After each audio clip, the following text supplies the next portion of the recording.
want to thank all of you for coming here this afternoon and spending your time to learn about this critical human rights issue. We very much appreciate your concern, your support, and your interest by spending some time to come here and learn. The Armenian Legal Center is focused on two issues: one, getting retribution and compensation for the Armenian genocide, and secondly, protecting the rights of the Armenians in Nagorno-Karabakh, which we call Artsakh, which have been trampled upon by Azerbaijan. There are a number of issues there, but in particular this afternoon, we're focusing on the 23 prisoners who are being held in Baku, who have been tortured, maltreated. 15 of them are POWs, and 8 of them are civilian officials of the government of Azerbaijan. I won't go into any more detail because our three distinguished speakers will provide much more insight than I possibly could. I'll give a brief introduction, and then each of them will speak for approximately 10 minutes, and after that we'll take some questions. Siranush Sahakyan, who's the president of the International Comparative Law Center based in Yerevan, is also the executive director of the Armenian Legal Center for Justice and Human Rights. She is a legal expert who has extensive experience working in Armenia's judicial system, has served as an ad hoc judge for the European Court of Human Rights, and has advised the OSCE, ODIHR, UNICEF, Armenia, and the UNDP, and other international human rights organizations. In her current role, she has filed dozens of cases before the international courts on behalf of the Armenian prisoners subject to unlawful detention and abuse by Azerbaijan. She's compiled extensive documentation on human rights abuses and war crimes perpetrated during and since the 2020 Nagorno-Karabakh war, which was submitted to the Department of State Treasury last year to initiate a review of the applicability of sanctions under the Global Magnitsky Act. And for those of you who are congressional staffers, Congresswoman Deanna Titus and Congressman Gus Bilirakis introduced yesterday a bill calling upon the State Department to pursue the Magnitsky sanctions. So for those of you in the Congressional office who are interested, you can contact one of their offices to become a co-sponsor. Jared Genser is the managing director of Perseus Strategies. Genser is an international human rights lawyer with decades of experience working to free political prisoners worldwide. He has served as pro bono counsel to 5 Nobel Peace Laureates, including 3 laureates who won their prize while imprisoned, as well as Archbishop Desmond Tutu and Elie Wiesel.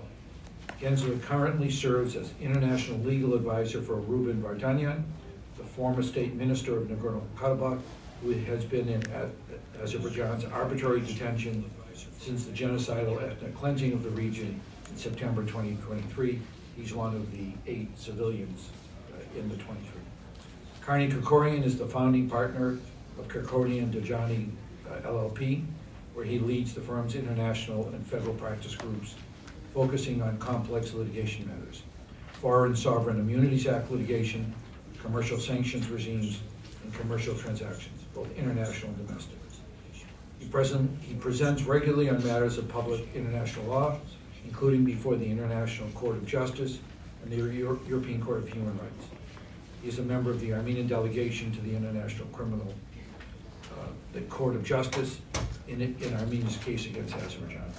So I think you will see that these 3 individuals are experts in international law and are well qualified to speak on the issues at hand.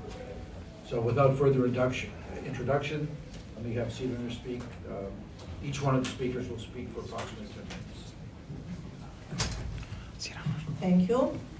Let me first thank Armenian National Committee of America and Armenian Legal Center for raising voices for the justice of Armenian prisoners. I will start from historic record of Armenian the victims' violations by Azerbaijani government and how the international response incentivized Azerbaijan to commit more human rights violations.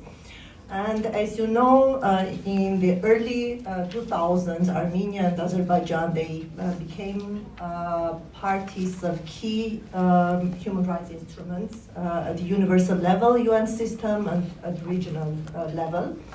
and they accepted core obligations, including the ones in Geneva.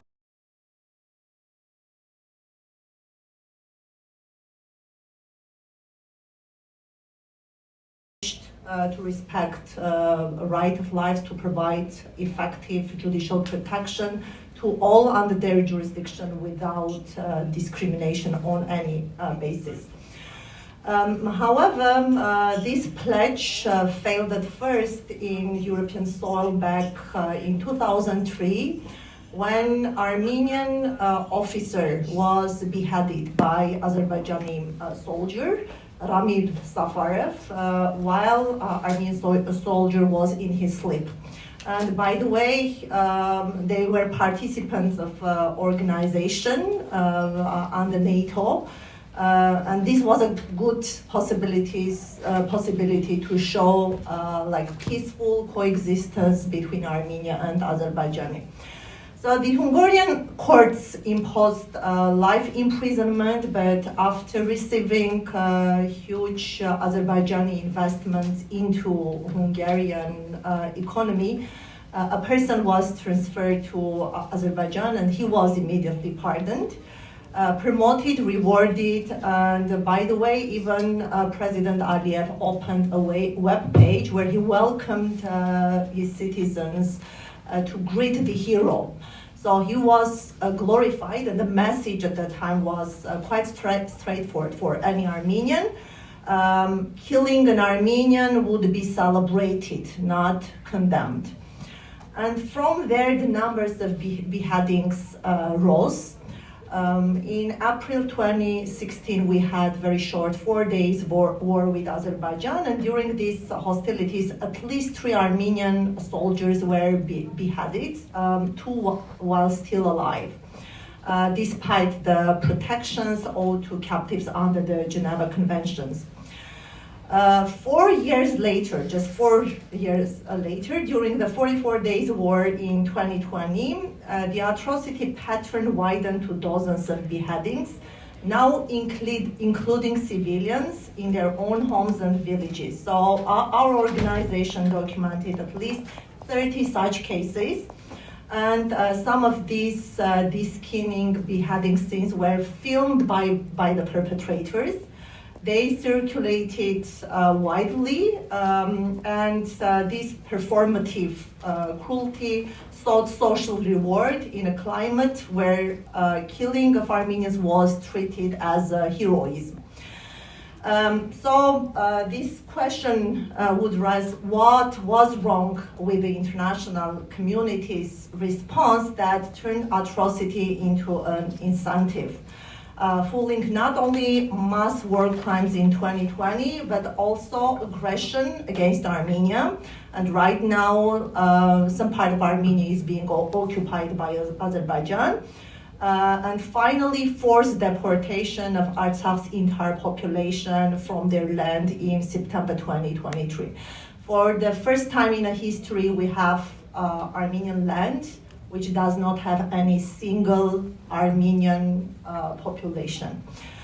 So we think that the price of the impunity, so this was the price of impunity. So war crimes, crimes against humanity, they were committed because of impunity.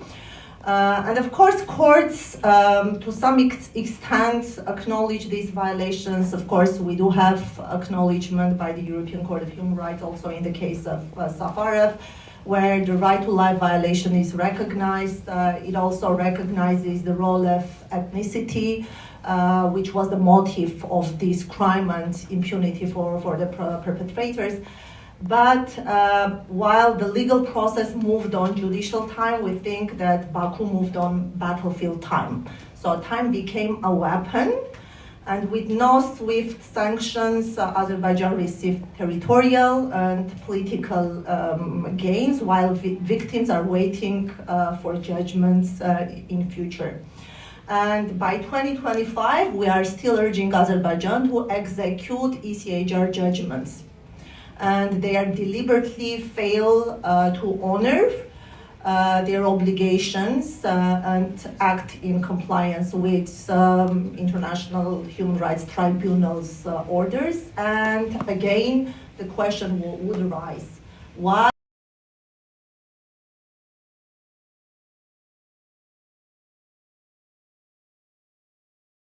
and other related consequences?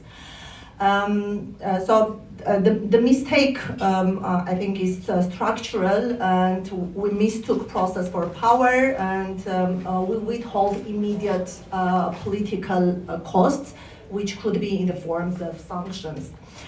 Instead of outsourcing responsibility to courts, which are slow in pace, and telling the victims to wait for formal justice, I think we have to resort to harder measures to show what is the cost of impunity.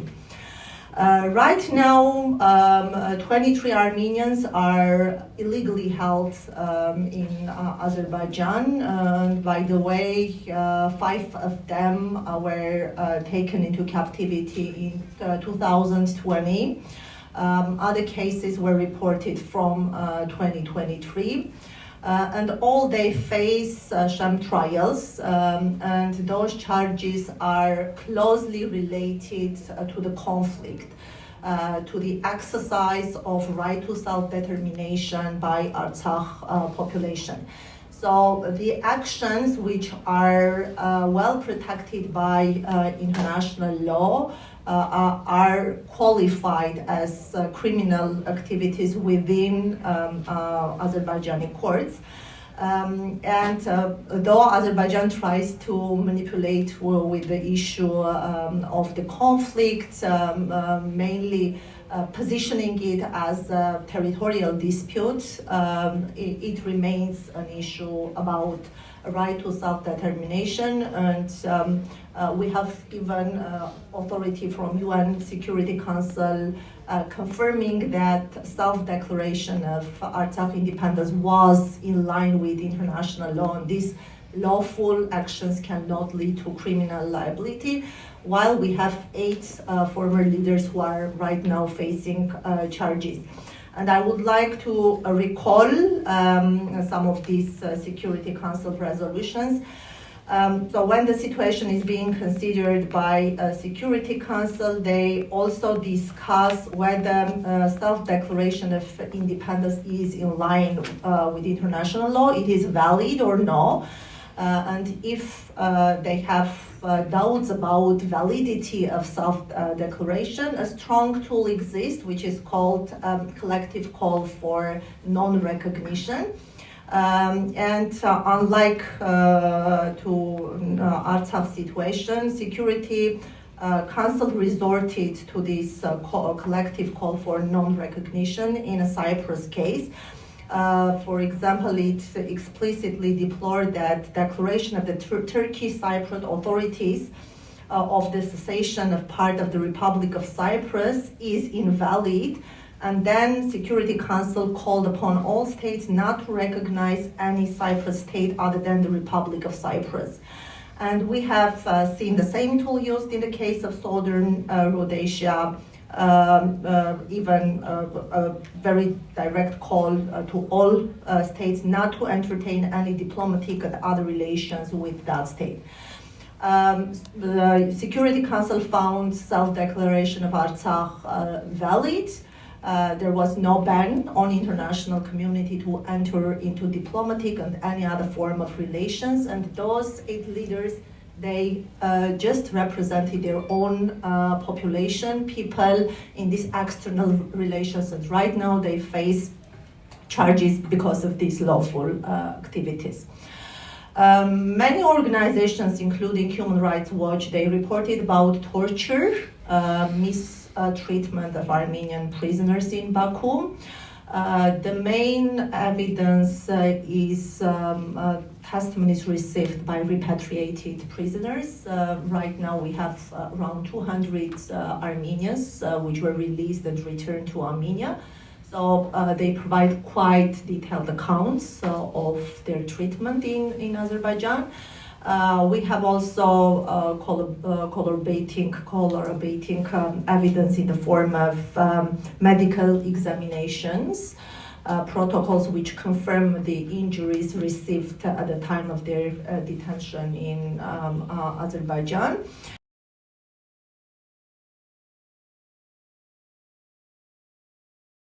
Systematically subject to ill treatment, serious forms of torture, physical and psychological. So far, no torture prevention body was able to access Azerbaijan and see and monitor the conditions of Armenian prisoners. Within Council of Europe, we have this torture prevention committee. However, access was denied, and we have strong condemnation by this committee for putting obstacles for their own operations. The only neutral organization which provided humanitarian support to Armenians was ICRC. However, in the beginning of this year, Azerbaijan formally informed about its intention to suspend the activities of this humanitarian organization, which operates safely worldwide without any obstacles, and maybe in complex situations compared to Nagorno. The last visit was conducted in June. Since June, we don't have any verifiable information from independent sources about the conditions of Armenian prisoners. So right now they are in full isolation without any physical immediate contact with external world. And since September, completely the offices are closed. ICRC office is closed in Azerbaijan. We have heard from ICRC that the attempts to secure visits by their other regional offices was not successful. So Azerbaijan not only closed operation, but refuses to grant access to regional representatives to have these short-term visits to Armenians. Maybe I'll stop here and pass the floor to my colleagues. Thank you. Thanks so much. Thanks so much to the Armenian National Committee of America, the Armenian Legal Center, and my fellow panelists. It's an honor to join all of you this afternoon to talk about these important issues. In my remarks, I'm going to provide some important information about the situation in Nagorno-Karabakh and the plight of my client, Ruben Vardanyan, a former state councilor and one of 8 Armenian Christian political prisoners detained by Azerbaijan.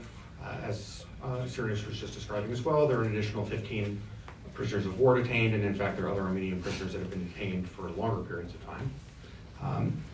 As has been discussed, there's been a long-standing campaign by Azerbaijani officials to remove the presence of Armenian Christians in Nagorno-Karabakh, a region in the South Caucasus, which of course Armenians call Artsakh, and that name dates back literally thousands of years. The efforts by Azerbaijan to cleanse the territory of Armenian Christians, of course, culminated in the September 23 ethnic cleansing, when President Aliyev launched this offensive, which led to the forcible transfer of 100,000 Armenians across the border back into Armenia from Azerbaijan. Since the ethnic cleansing, Azerbaijan has accelerated its efforts to remove any trace of Armenian Christian historic sites and monuments. Thousands of them have been destroyed, and lots of different NGOs have provided information about that, including the Center for Truth and Justice.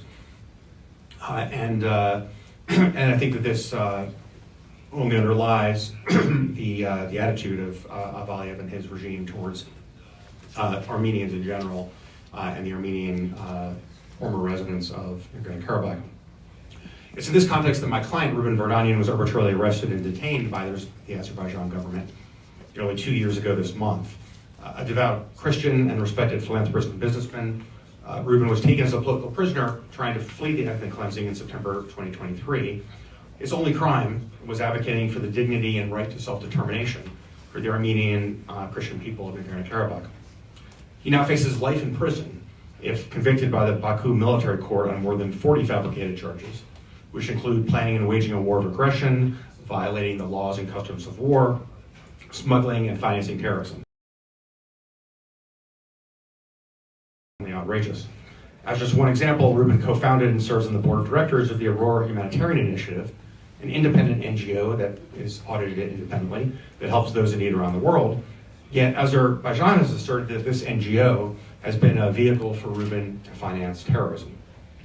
His trial has also been a mockery of justice, with egregious due process abuses violating the International Covenant on Civil and Political Rights.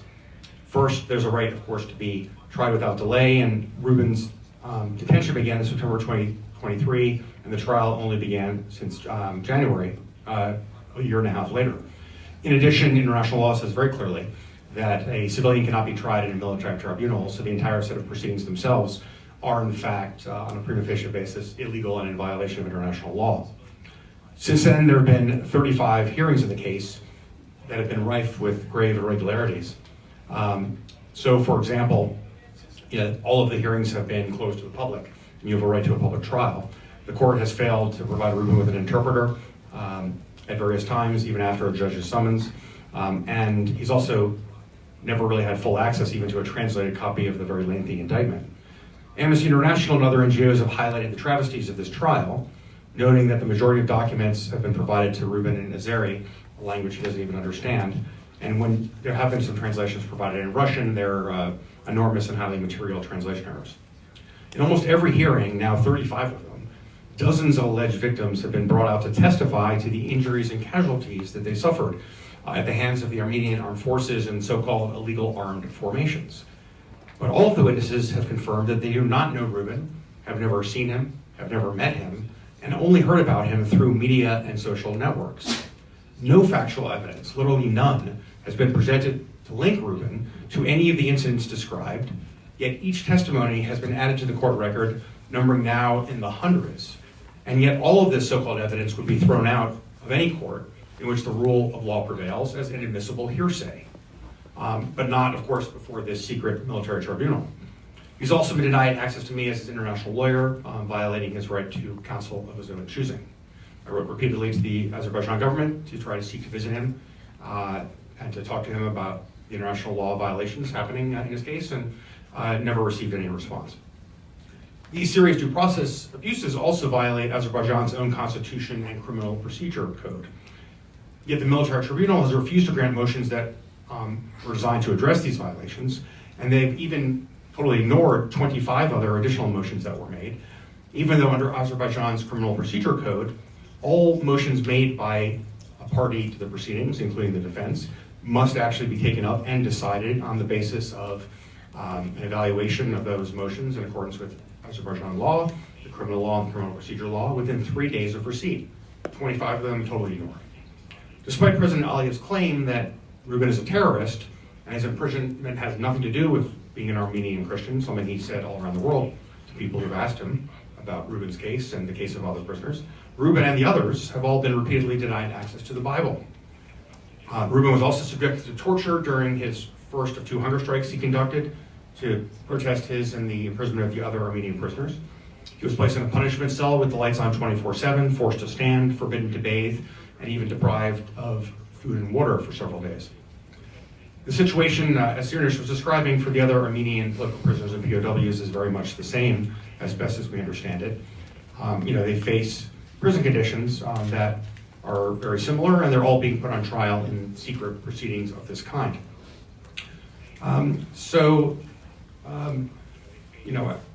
Where do we go from here?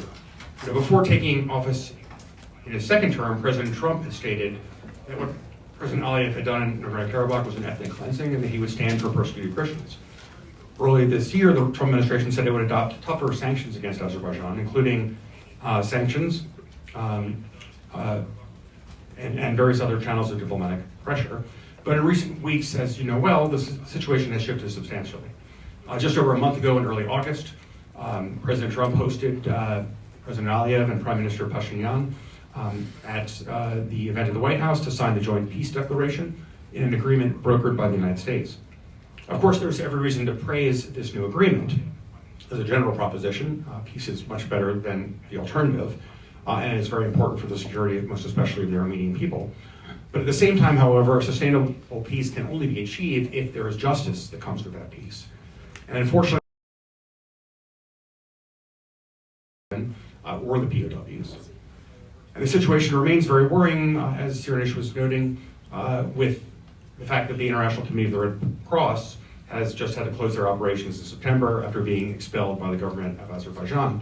And as ANCA noted in their congressional memo in August, the ICRC was the only entity authorized to visit Armenian prisoners, making now the monitoring of their well-being substantially more difficult, if not impossible. While we had hoped that the release of the prisoners would be part of the peace agreement, senior officials in the Trump administration, beginning with the president himself, have indicated that the plight of the Armenian Christians remains a top priority.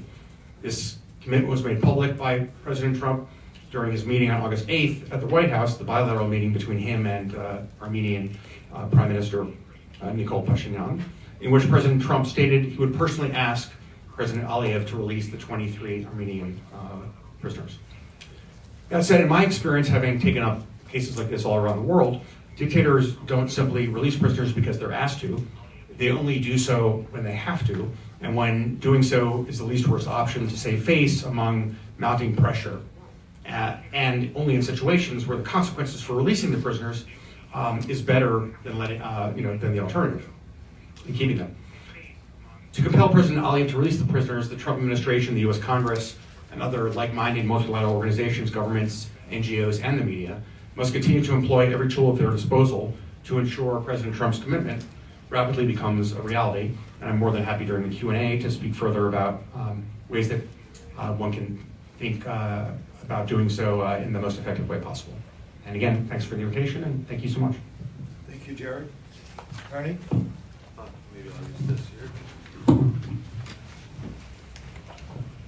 Yes, thank you to the ANCA and the Armenian Legal Center, and it's a pleasure for me to join Siranush and Jared on this panel. We stand at a moment when the conscience of nations is being tested, not in the abstract, but in the very real lives of people whose survival hangs in the balance. You heard some of those stories from my co-panelists. Real people who are tortured and tormented, real people who are uprooted and displaced, real people who are actively being erased. Armenia has brought before the International Court cases that don't seek power or territory or vengeance, but something far more fundamental: the protection of life itself, the defense of dignity, and importantly, the recognition of truth. Armenia's state cases at the ICJ and the European Court of Human Rights are not academic filings, they're not gestures in diplomatic theater. They're urgent appeals demanding that the Armenian people not be erased by starvation, deportation, denial, or silence. Let's take the ICJ case, Armenia versus Azerbaijan, for example. It's brought under CERD, the Convention on the Elimination of Racial Discrimination. But what is CERD? Let's think about this. Why does it matter? CERD was formulated for a very specific purpose. It is a stopgap measure to prevent genocide. That's what the convention does. It's to stop genocide before genocide takes place. It's a proactive measure to prevent genocide. That's the case brought by Armenia against Azerbaijan. And Armenia is winning those cases. Even today, key orders are in effect. Artsakh Armenians today must be allowed access in both directions in the Lachin corridor between Armenia and Artsakh to return to their homes. That's an effective order of the ICJ. Here's another one. Azerbaijan must stop the destruction of Armenian cultural heritage. Or here's another one. Azerbaijan must stop promoting and stoking Armenophobia, hatred against Armenians, from the highest levels of the Azerbaijani government. That's in the order. The ICJ noting that Armenophobia, that racial discrimination against Armenians, is coming from the highest levels of the Azerbaijani government. It is state policy.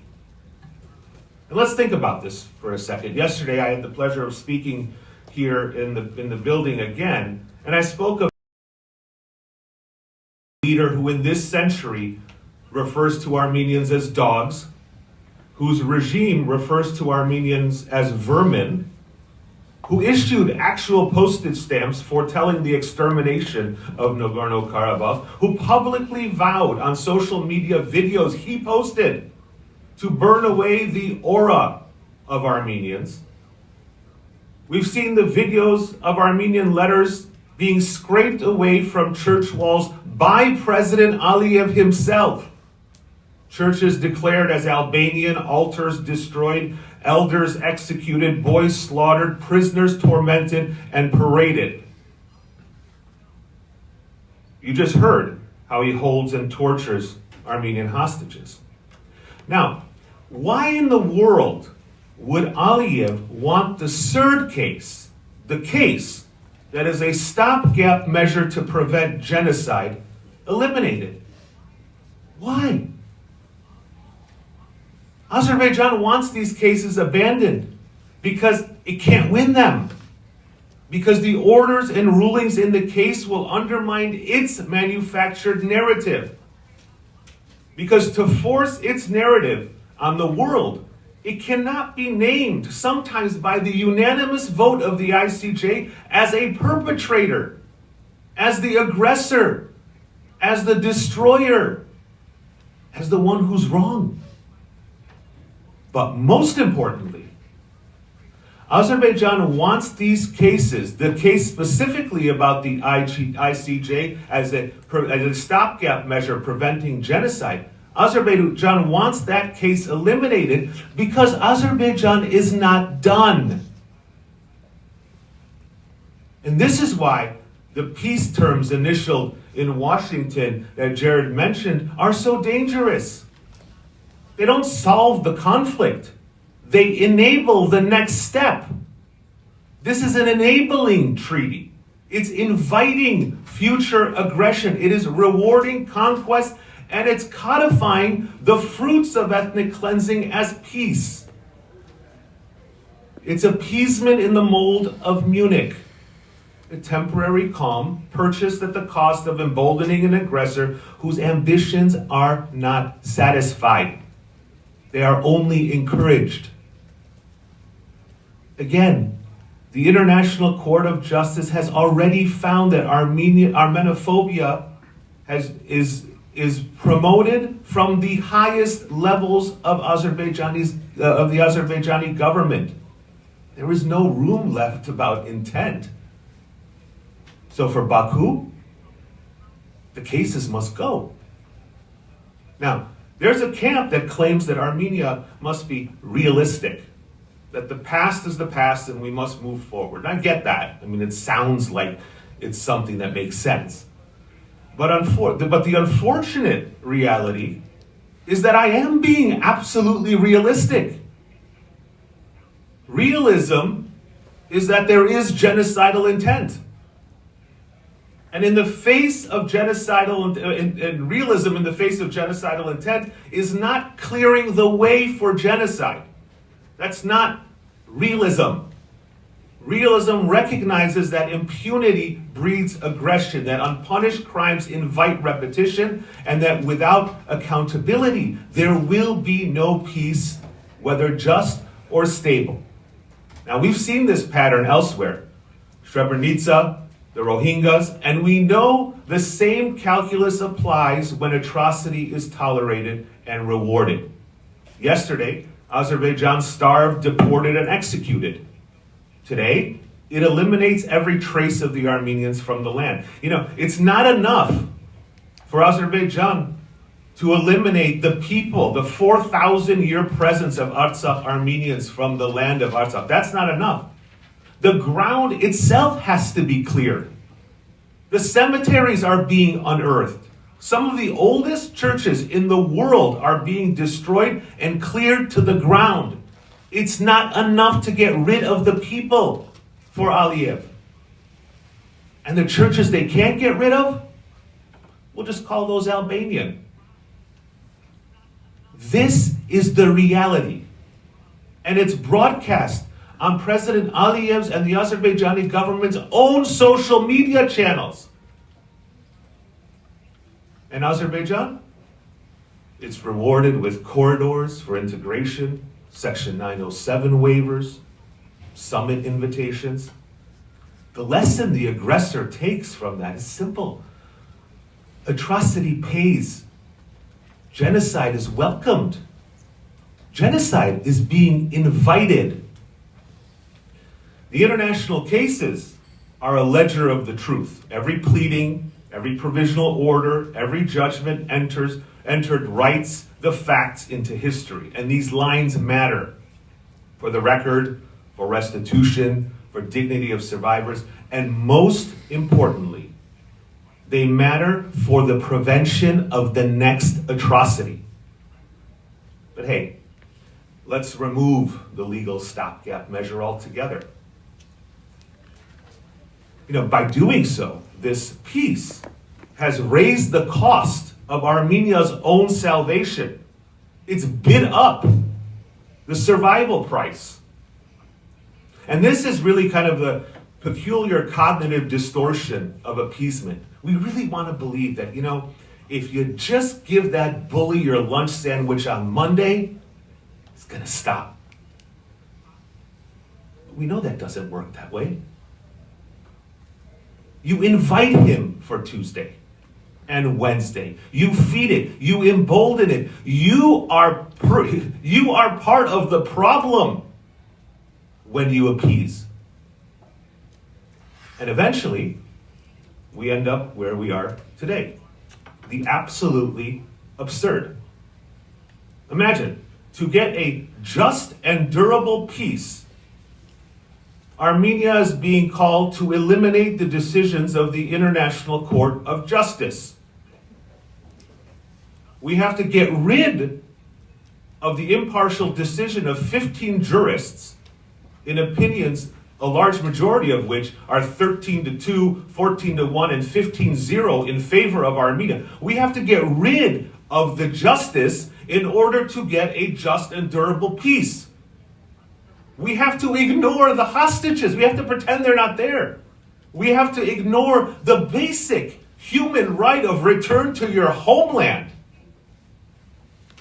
A peace treaty should be incorporating and integrating the decisions of the International Court of Justice, the truth, the law. That's how you get an agreement that conforms to justice. The withdrawal of Armenia's cases turns that principle flat on its head. It converts the law, justice, into an obstacle. Accountability into some bargaining chip, and justice into some sort of inconvenience. Justice is being showcased as an obstacle to peace. And I think this is why our work matters. We have to bridge the absurdity. We have to bring the cases that Azerbaijan now can't strong-arm the Armenian state to remove. And we have. There are corporate accountability actions against international multinational corporations who are aiding and abetting and profiting from Azerbaijan's taking and destruction of Artsakh. There are individual cases brought on behalf of the Artsakh Armenians against Azerbaijan, against companies, and you've heard of much of the good work that both Siranush and Jared are doing. And this is why the advocacy that's being done right here for the release of the 23 hostages and advocating for the right of return of Artsakh Armenians to their homes in security and dignity matters so much. Your work actually matters. Because what you're doing are obstacles to the horrendous atrocities that are literally right around the corner. Azerbaijan is not done. The taking of Artsakh was the beginning, not the end, of a process. And Azerbaijan has been green-lighted. The work you do here can change that, demanding the right to the release of the hostages and demanding the right of return for Artsakh Armenians is a roadblock to those plans. It's a message to Aliyev that his campaign for the destruction of the Armenian state and the Armenian people cannot proceed like some sick, depraved sport. The work you do matters, and we will work with you in partnership to make sure that that work gets done. Thank you. Thank you to our three panelists. I don't know how we, as Americans, can stand by and allow this to happen. We cannot be silent. Each one of us, in my view, has a moral obligation to do everything that we can to prevent this. I have a few questions for our panel. I would ask you to limit your answers to 1 or 2 minutes, because I have several questions. Jared, we've seen Trump administration officials more outspoken about the need for the release of POWs, and the recent State Department country report on Azerbaijan's human rights practices included explicit references to the 23 POWs and Artsakh's former political leadership. Can you share any insight into your engagement with the administration and how the administration is approaching this issue? Sure. There's obviously only so much I can say publicly, but I will say that I've had regular and ongoing engagement with senior officials at the White House, as well as the State Department on all of these issues. Undoubtedly, they want to do the right thing and they want to get, the Armenian Christian prisoners home. Originally they were talking about trying to have it happen, not in the peace agreement, because the draft never included anything on this from the very, very beginning of the process, but ideally at the same time as the signing of the agreement. And obviously that strategy wasn't possible to execute. But I do think that, I'm sure ANCA and all of us were urging the White House when this agreement was going to be signed to make sure in one way or another that the prisoner issue came up. We were pushing very, very hard, the right people at the White House, along with, again, many of you, to make sure that happened. And I think it's historic and critically important that President Trump personally took this on and confirmed with Hachikian that he would ask Aliyev to get them out. And now that he's made that public commitment, it's about holding the administration accountable to that. I don't think he's going to want to let them out, of course. I've already warned the administration that he's going to want to let some of them out, but not others out, right? And they all need to come out, and that's obviously critically important. And there's still a long way to go to kind of get this done. But I will say that in the discussions I've had since the signing of the agreement, they remain focused on this very intensely. And I think the fact that you saw it in the State Department Human Rights reports only reinforces the fact that on this issue, the administration is very much united. The messages I'm hearing from the White House and the State Department are the same and well coordinated. And I do believe that they are prepared to move forward.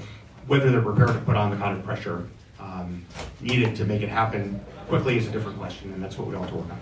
And this is where your involvement in each of the congressional offices makes a difference, because the administration will respond to congressional pressure. We saw that during the Biden administration, when the last 2 years they did not provide waivers of Section 907, and that was solely because of congressional pressure. So again, each of us can do something about this, and we look to our friends in Congress and the House and the Senate to do so. Siranush, throughout your time on the Hill this week, we've been cautioning about a provision in the draft peace deal that would force Armenia to withdraw its legal cases that Carnegie has discussed against Azerbaijan before the International Court of Justice. What would be the implications that this would have on the POWs specifically if these cases are withdrawn? Of course, we are representing many POWs, but the majority of them are already returned. So out of 23 prisoners, 22 are represented by Armenian government through this interstate case. And just one prisoner is represented by us. So this will close the legal avenues for protecting the rights of prisoners. So this would mean elimination of justice and protection for the prisoners. Because the release of prisoners is not part of this peace deal, there would be no other political or legal undertaking for Aliyev regime to release them. We find this very dangerous because the fate will be left fully at the mercy of Azerbaijani government. And with this poor reputation, poor human rights record, we cannot rely on their good faith activities. And this is the reason why Armenian society sees a resolution of the release of Armenian prisoners as a precondition for any meaningful peace process.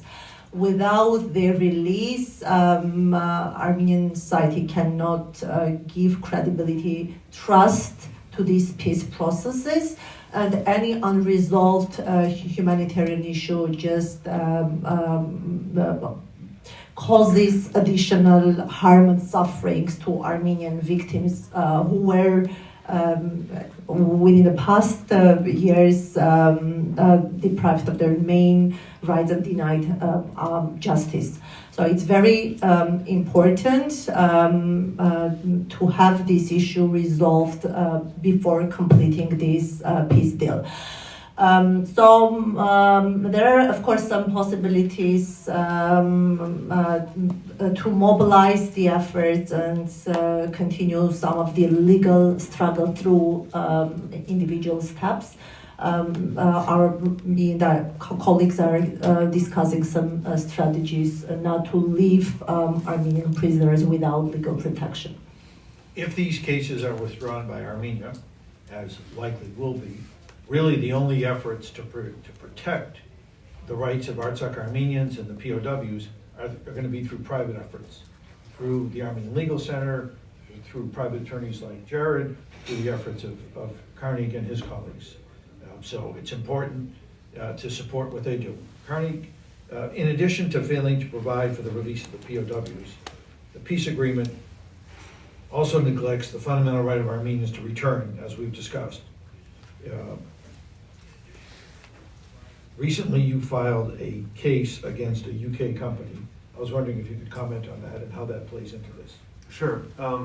Given the impending withdrawal of these cases, if that actually materializes, which it looks like it will, I think it's really important that what we have to do from the legal standpoint is to be able to insulate rights and causes of action and diversify the mechanisms that we use in order to achieve outcomes.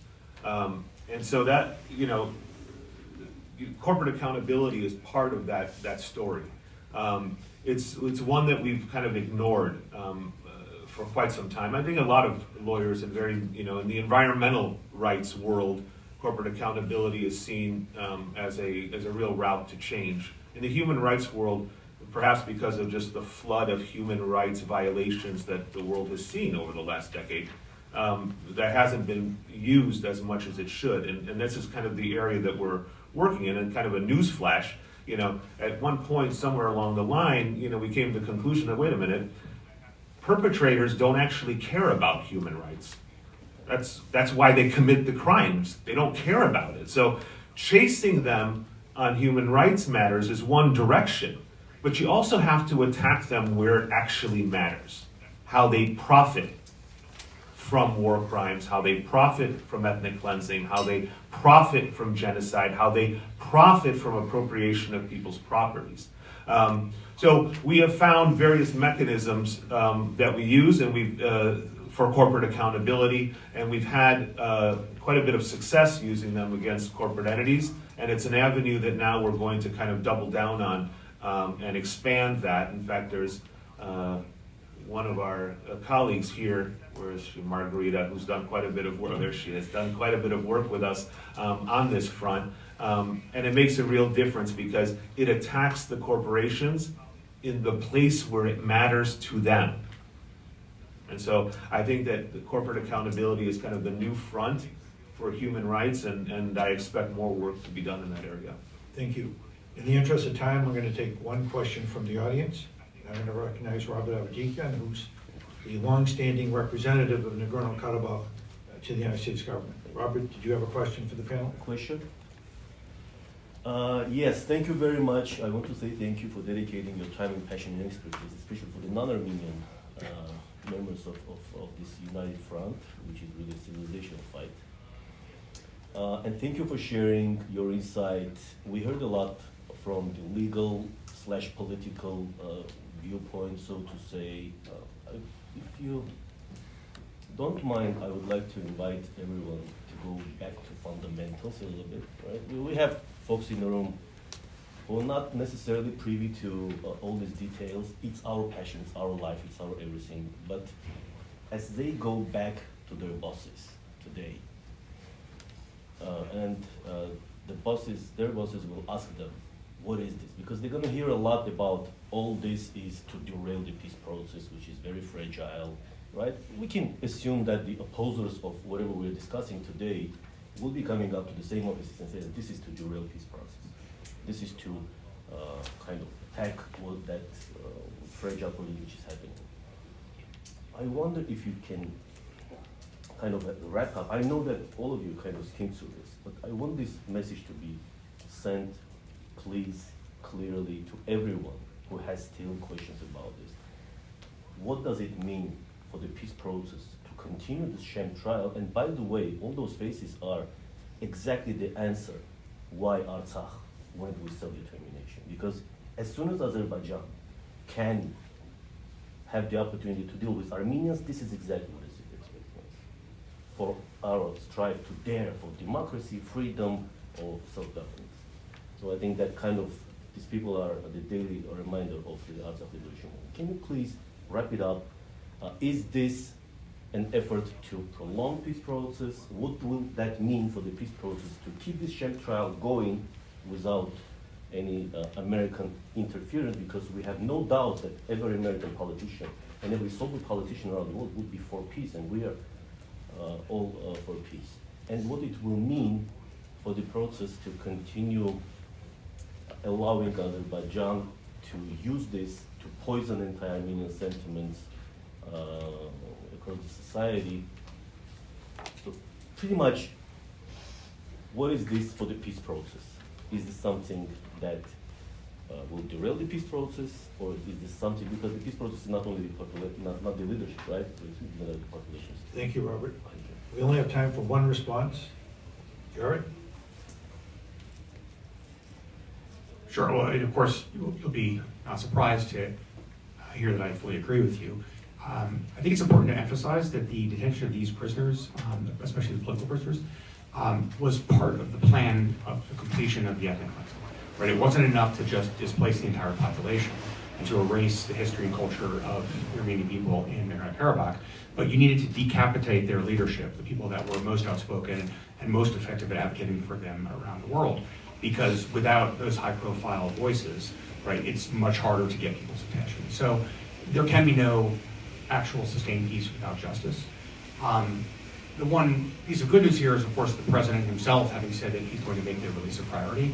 And it was said to me by multiple officials over the last number of months that when I was expressing enormous fear and concern for my client and that of the other prisoners, that we understand why you wanted it to be at the time of the peace agreement itself.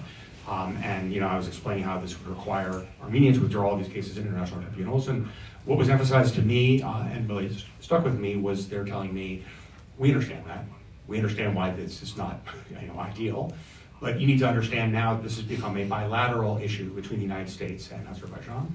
And we are going to treat it as a bilateral issue. And there's nothing in the peace agreement that in any way inhibits the United States from doing whatever it wants in any way that it wants and sending whatever messages it wants with regards to the urgent need to release the prisoners. So there's a long way between where we are and getting to that.